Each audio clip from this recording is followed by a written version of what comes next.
Et à propos de climat et de réchauffement climatique, il existe une bataille de spécialistes autour de la voiture électrique. Aujourd'hui, certains affirment qu'elle est plus polluante que ses concurrents à l'essence ou au diesel. Pour d'autres, la voiture électrique, c'est vraiment l'avenir. Enquête, Pascal Bolekens.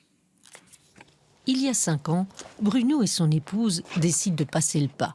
Un pas écologique. Mon épouse et moi, on a décidé, au moment de changer de voiture, qu'on sortait du pétrole. Donc purement et simplement, on ne voulait plus utiliser ni essence ni diesel. Et donc c'est un choix qui s'est imposé très naturellement à nous, et quel que soit, je vais dire, le coût financier. Car c'est vrai, à l'achat, elle coûte plus cher qu'une autre. Bruno roule depuis 5 ans en voiture électrique et il n'échangerait pour rien au monde sa voiture pour un modèle à essence ou au diesel. C'est une technologie qui est très fiable, très peu de mécanique, enfin une mécanique très simple, donc très peu de panne, donc très peu d'entretien, des entretiens très peu coûteux, ça c'est aussi un avantage.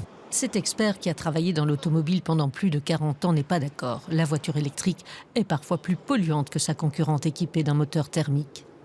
Si vous utilisez un véhicule électrique dans un pays où l'électricité est produite avec des centrales à charbon, comme c'est le cas énormément en Pologne et très largement en Allemagne, vous avez un véhicule de calibre comparable, électrique ou thermique, vous avez des véhicules électriques qui sont plus polluants.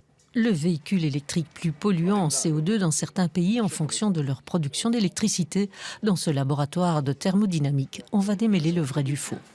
En Belgique, cette quantité est assez faible, de 100 à 150 grammes par kilowattheure produit. Dans des pays comme la Pologne, on est plus aux alentours de 800 grammes à 1 kg par kilowattheure produit. Et dans un tel contexte, dans de tels pays, effectivement, un véhicule électrique va émettre une quantité de CO2 relativement similaire à celle émise par un véhicule essence ou un véhicule diesel.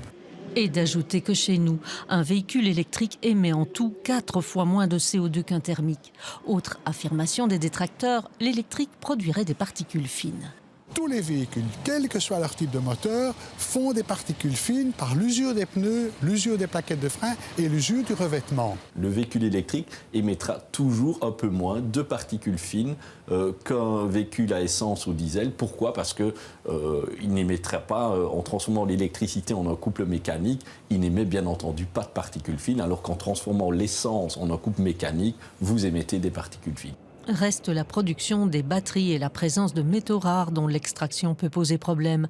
Là, notre expert ingénieur mise sur la création de filières de recyclage efficaces qui pourraient minimiser toute pollution.